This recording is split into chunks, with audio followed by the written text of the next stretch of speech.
What's going on, guys? Jazzy Gyro here. It's been a while. I am sorry that I didn't keep up with my promise in the last video and post videos on the regular. I'm really hoping to change that. I just work a lot. So thank you for the people who have been subscribing, liking, watching my videos, and ultimately supporting what I do. Today we're going to look at 3 ways you can improve your mix. We're going to look at 3 ways to enhance your mix and make it more interesting for your listeners. I'm going to take examples from multiple different genres of music. These are all professionally done songs. You may be familiar with them, you may not be. So even if you don't like the genre, these are useful tricks to take into your arsenal and use in any genre, arguably. So what we're going to start with is, this is a cover of Zombie by the Cranberries. This band named Bad Wolves did this cover. It's quite a good cover in my opinion, but what they did with the snare drum was cool. It's a little trick with automation, right? So this is the first trick that I'm going to show you. It's a automation trick, and what they did was they used the idea of auditioning different parts of the song, I think, perfectly. Right before the chorus, there are these 4 loud snare hits, and when the chorus comes back in with its guitars and his vocals and everything comes back in, and the stereo image is full again, the snare kind of tucks away into the back of the mix. But for a very brief moment, the snare comes to the foreground and really sucks you into the chorus. So I'm going to play the song now. Hopefully you can hear what I'm talking about. It's literally right before the chorus. Let's take a listen.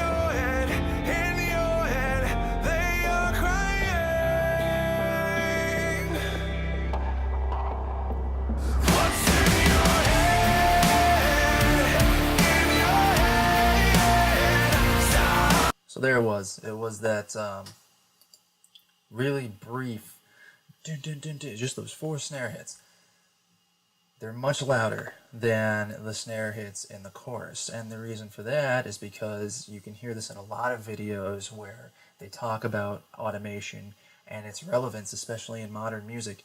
Again, the idea of auditioning different parts of your song at different times keeps the listener entertained. It keeps the listener engaged, right? And it doesn't make your mix so stagnant and not move. Because the difference between a lot of mixes that I hear from people who are not professionals is the professionals understand how to kind of make the track more dynamic, not necessarily from the standpoint of peaks and valleys in terms of volume, but more dynamic in how they use the elements they have and how they take the arrangement and enhance it by turning things up or turning things down or panning things left, panning things right, turning up the reverb, down the reverb, and really automating things to add interest to the track in ways that otherwise, left alone without that automation, would not happen, and you'd have just a rather stagnant, boring 3-minute track, right, where it's just everything is the same volume and nothing really moves at all. So again, I'm going to play it one more time and hopefully you can hear it. And the drones in your head, they are crying.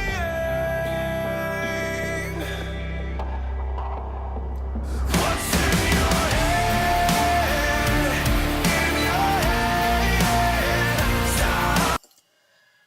So I think they use automation, not only that, and they use compression as well, because it sounds to me like the tail of those snare hits, and there's a little more than 4, I just can't count, but the tail of each snare hit, it's a little more dirty, it's a little more brought up, you can hear it a little bit better, the full snare, right? Not so much in the chorus where everything else is taking up the frequency spectrum and the stereo field. But so it almost sounds like the snare is a little bit more compressed to bring up the tail and enhance the transient, as well as brought up in volume and tucked away as the chorus comes in. So something to experiment with, something to see if you can apply it to your own mix. I'm sure you can in some way. So the next one is an EDM track. It's by Boombox Cartel and Quicks. and it's called Supernatural. Now, I wanted to emphasize the relationship between kick and bass in this song. One of the cardinal rules, especially in bass-heavy music like trap, hip-hop, EDM, you absolutely have to have a kick drum that is in tune to the key of your song. So if your song is in, say, C major, or F minor, or whatever, you want to have a kick drum that's tuned to F. If your bass is playing a long C note, you ideally would have a kick drum that's tuned to C. Now, that's not necessarily going to be a possibility throughout the entire track, but at least have a kick drum that is tuned to the same key, so that way, when you hit the root notes and the root of the kick and the very low bass notes, don't cause any phasing issues with the actual bass. They don't cause any phase cancellation even. So with this, I thought this song was a really good example of that, and I'll play it, and you can listen for yourself.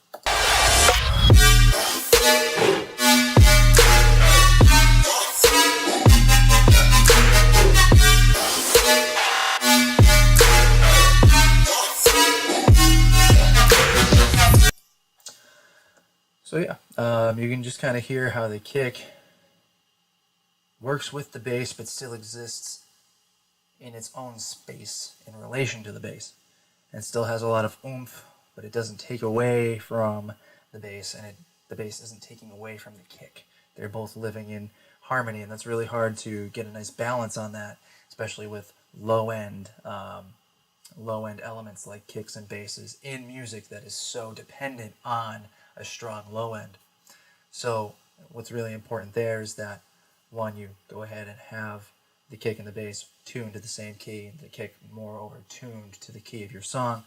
There's other things that they use as well. They use a lot of sidechain compression in these songs, and I mean parallel compression to add punch to the kick. But just a cardinal rule to remember is always have your kick tuned to the key of the song. And finally, a Demi Lovato song, or no, I'm sorry, a Clean Bandit song featuring Demi Lovato. It's more EDM than it is pop, but EDM is pop now, so I guess I kind of, I don't know, that was a redundant thing to say. What I liked with this song, though, is the chorus part has a nice call and an answer. Right, so there's two parts, you could say, to this chorus. The call is monocentric, it's very centered in the stereo field, and the answer is wide, and it takes up a lot of the stereo space. And it's kind of cool how they play with the width in terms of the stereo field and the depth, okay, of this space that they're in. It's a nice way to keep listeners interested while also kind of remaining or keeping the mix not noticeable, right? So you don't really notice that this necessarily happens because you're just enjoying the song. And yes, you know, I guess in this respect, I like the song. I do Uber a lot. I've heard it a million times. I've grown to like it. Don't judge me. Now,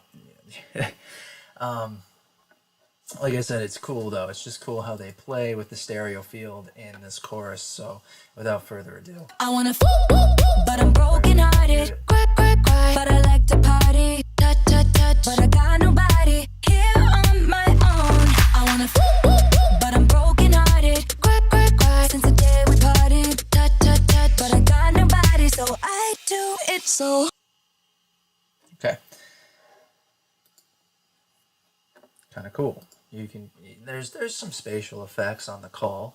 It's not that it's completely monocentric and it doesn't have any space at all. It's just that it's not as wide as the answer. And the handoff between the two keeps you engaged, and it's hardly even noticeable. If anything, it just adds more interest to the song.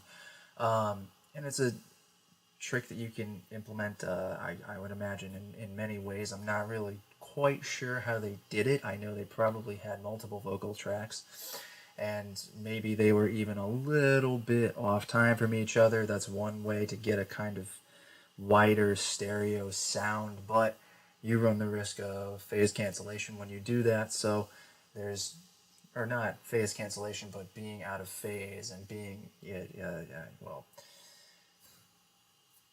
I'll just say phase cancellation. That's the easiest way to explain it. I will end up making a video on each of these concepts, because I think it's great to make videos explaining how to mix one element. It's even better to make a video explaining how all of these elements interact within a song, because that's, that's arguably important. So we'll see in the future.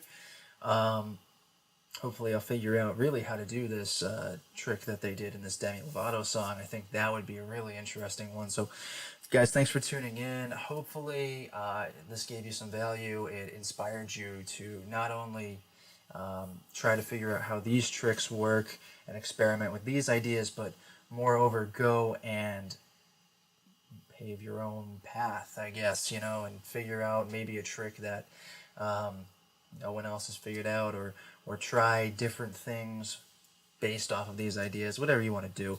I hope these have added some more valuable techniques to your arsenal, and given you some kind of actual professionally done piece to hear these techniques within the context of other songs. So if I can get I'm going to go work on my grammar and sentence structure, because I've been fucking that up a lot. And I will see you next time. Thanks for tuning in. Thank you for subscribing, liking, sharing, commenting. Please continue doing that. And guys, have a great day. Thanks a lot.